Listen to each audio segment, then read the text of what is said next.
Ты кахаеш мяне, любая? Ціха спытаў ён. Скажы праўду.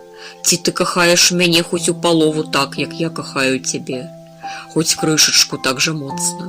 Мне было б дастаткова пачуць, што ты кахаеш мяне хоць малую долю ад майго да цябе кахання. Калі маё каханне гэта касцёр, то хай ты будзеш кахаць мяне хоць малой іскаркай. Мне таго будзе дастаткова.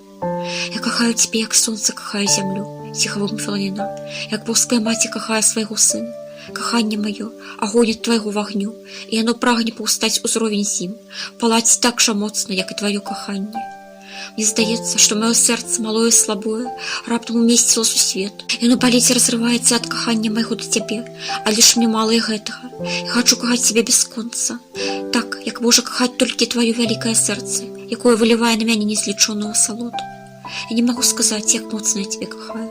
Ты ўсё для мяне, і я бачу толькі цябе. Без цябе для мяне няма жыцця. Я была мёртвая, і ты ўваскрасіў мяне. Я была самотная, кінутая. Ты ж даў мне чалавечае цяпло і святую боскую любоў. Ты прыйшоў да мяне з нябёсаў, прашаптала яна. Ты здзейсніў гэты цуд, ушалавечыўся дзеля мяне адзінай. Гэта такое дзіва, пан мой, люба мой, каханы, прашаптала яна. І ты прыйшоў да мяне чалавекам. Я кахаю цябе, люба, кахаю цябе, чалавека, такога, які ты ёсць.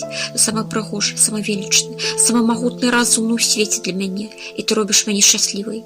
Кожны дзень і кожную ноч. Я жыву ў суцэльным шчасці, на зямлі я апынулася ў раі, люба мой. Яна прыціснулася да яго, склаўшы твар у яго на грудях.